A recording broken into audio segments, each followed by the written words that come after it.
D K Shivakumar ಅವರು ಹೋದರೆ ಅಲ್ಲೇನು ಭಾರಿ ಬದಲಾವಣೆ ಬಂದ್ಬಿಡ್ತು.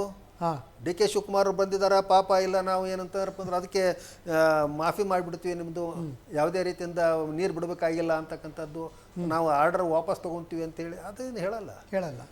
ಇನ್ನು ಡಿ ಕೆ ಶಿವಕುಮಾರ್ ಅವ್ರಿಗಿಂತ ಏನು ತಜ್ಞರು ಹೋದರೆ ಇನ್ನೂ ಜಾಸ್ತಿ ಕೆಲಸಗಳಾಗ್ತವೆ. ನಾನು ಕೇಳಿದರೆ ಡಿ ಕೆ ಶಿವಕುಮಾರ್ ಅವರು ಹೋಗಿದ್ದಾರೆ, ಅದ್ರ ಜೊತೆಗೆ ತಜ್ಞರು ಇರಬೇಕು. ಯಾಕೆ ಏನು ಅಂತೇಳಿ ತಾಂತ್ರಿಕವಾಗಿ ವಿವರಿಸ್ತಕ್ಕಂಥ ಇಂಜಿನಿಯರ್ಗಳು ಮತ್ತು ಅಲ್ಲಿ ಇರ್ತಕ್ಕಂಥ ನೀರಿನ ಒಂದು ಇವು ತಜ್ಞರು ಎಲ್ಲ ಅಲ್ಲಿ ಇರಬೇಕಾಗುತ್ತೆ. ಅವ್ರ ಜೊತೆಗೆ ಮಾತಾಡಿ ಅವರು ಏನು ಹೇಳ್ತಾರೆ ಅದನ್ನ ಕೇಳ್ಕೋಬೇಕಾಗುತ್ತೆ. ಯಾಕಂತೇಳಿದ್ರೆ ಎಷ್ಟು ಒಳ ಹರಿವು ಇದೆ ಮತ್ತು ಅಲ್ಲಿ ಹೊರಗೆ ಎಷ್ಟು ಹೋಗುತ್ತೆ, ಬೆಳಗುಂಡ್ಲಿನಲ್ಲಿ ಎಷ್ಟು ಅಲ್ಲಿ ಫ್ಲೋ ಆಗ್ತಾ ಇದೆ, ಅದರ ಮೀಟರು ಗೇಜು ಅದರದ್ದೆಲ್ಲ ರೀಡಿಂಗ್ ಕೊಡಬೇಕಾಗುತ್ತೆ.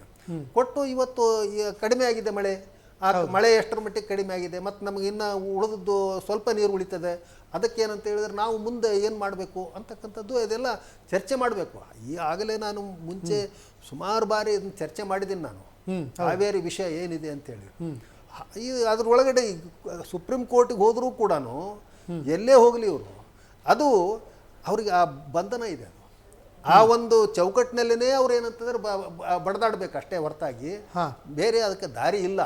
ಅದಕ್ಕೆ ಬೇರೆ ದಾರಿ ಆಗ್ಬೇಕಾಯ್ತು ಅಂತ ಹೇಳಿದ್ರೆ ಈ ಮಹಾರಾಜರ ಕಾಲದ ಒಪ್ಪಂದಗಳೇನದಾವ ಅವುಗಳನ್ನು ಪ್ರಶ್ನೆ ಮಾಡಬೇಕು, ಅದು ಒಂದು. ಆಮೇಲೆ ಅವುಗಳ ವಿರುದ್ಧ ಹೋರಾಟ ಮಾಡಬೇಕು. ಅವು ಪ್ರೀ ಇಂಡಿಪೆಂಡೆನ್ಸ್ ಅವೆಲ್ಲ ಆಗಿದ್ದು, ಹೌದು, ಸ್ವತಂತ್ರ ಪೂರ್ವದಲ್ಲಿ ತಗೊಂಡು ಅವರಿಗೆ ನಮ್ಮಿಬ್ಬರಿಗೂ ಸಮಾನ ಒಂದು ಹಂಚಿಕೆ ಆಗಬೇಕಾಗಿತ್ತು. ಹೌದು, ಅಂಥದ್ದನ್ನೇನಂತ ಹೇಳಿದರೆ ಅವರಿಗೆ ಸಿಂಹ ಪಾಲು ಕೊಟ್ಟು ನಮಗೆ ಒಂದು ಚಿಲ್ಲರೆ ಪಾಲು ನಮಗೆ ಕೊಟ್ಟಿರ್ತಕ್ಕಂಥದ್ದು ದೊಡ್ಡ ಅನ್ಯಾಯ. ಆಮೇಲೆ ಈಗ ಅವರು ನಾನು ಹೇಳಿದ್ದೀನಿ, ಇವರು ಇವತ್ತಿಗೂ ಸುಪ್ರೀಂ ಕೋರ್ಟ್ನಲ್ಲಿ ಕೇಸ್ ಹಾಕಿದ್ದಾರೆ, ಬೆಂಗಳೂರಿಗೆ ನೀರು ಕುಡ್ಲಿಕ್ಕೆ ಕೊಡೋಕ್ಕಾಗಲ್ಲ ಅಂತೇಳಿ. ಆದರೆ ನಮ್ಮ ಕೃಷ್ಣಾ ನೀರು ಕುಡಿತಾ ಇದ್ದಾರೆ, ಅದನ್ನು ಹೇಳಿದ್ದೀನಿ. ಎಷ್ಟರ ಮಟ್ಟಿಗೆ ಕ್ರೌರ್ಯ ಇದೆ ಅಲ್ಲಿ ಇದರೊಳಗಡೆ ತಮಿಳುನಾಡಿನ ಒಂದು ಸರ್ಕಾರಕ್ಕೆ ಅಂತೇಳಿ. ಅವರು ನಮ್ಮ ನೀರು ಕುಡಿದು ನಮಗೆ ನೀರು ಕೊಡಲ್ಲ ಅಂತ ಹೇಳಿದ್ರೆ ಕೃಷ್ಣೇ ಕುಡಿತಾರ, ಕಾವೇರಿ ಕೊಡಲ್ಲ ಅಂತ ಹೇಳಿದಾರಪ್ಪ ಅಂದ್ರೆ ಯಾವ ರೀತಿ ಇದು ನ್ಯಾಯ ಅಂತ. ಹಾಗೆ ಇವರು ಡಿ ಕೆ ಶಿವಕುಮಾರ್ ಅವರು ಭಾಳ ಮೈಲ್ಡ್ ಆಗಿಬಿಟ್ಟಿದ್ದಾರೆ.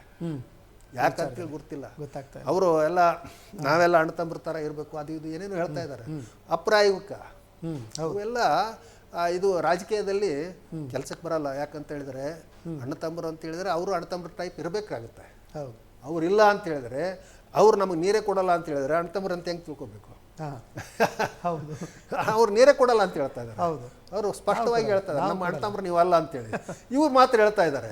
ಯಾಕೆ ಅಂತೇಳಿ ಆತ್ಮಾವಲೋಕನ ಮಾಡ್ಕೊಳ್ಬೇಕು. ಇದು ಎಲ್ಲ ರಾಜಕೀಯ ಇದೆ, ನೀರಿನ ರಾಜಕೀಯ ಇದು. ಹೀಗಾಗಿ ನೀರಿನ ಮಾಫಿಯಾ ತಮಿಳುನಾಡಿಂದು, ನೀರಿನ ರಾಜಕೀಯ ಇಲ್ಲಿದು. ಮತ್ತೆ ನೀರಿನ ರಾಜಕೀಯ ಯಾರ್ದು? ಅಲ್ಲೇ ಕೇಂದ್ರದ್ದು ಹೈಕಮಾಂಡ್. ಪ್ರತಿಯೊಂದಕ್ಕೂ ಹೈಕಮಾಂಡ್ ಅಂತ ಹೇಳ್ತಾರೆ. ಹೋಗಂತ ಹೇಳ್ರಿ ಇವ್ರಿಗೆ. ಶಿವಕುಮಾರ್ ಅವರು ರಾಹುಲ್ ಗಾಂಧಿ ಅವ್ರ ಹತ್ರ ಹೋಗಿ ಕೂತ್ಕೊಂಡು ಇದನ್ನ ಹೇಗಾದ್ರೂ ಮಾಡಿ ಬಗೆಹರಿಸಿರಿ. ಯಾಕಂದ್ರೆ ರಾಹುಲ್ ಗಾಂಧಿ ಅವರು ಹೋಗಿ ಅಲ್ಲಿ ಒಬ್ರಿಗೊಬ್ರು ತಪ್ಪಿಕೊಂಡ್ರು, ಯಾರು ವಿಜಯ್ ಅವ್ರನ್ನ.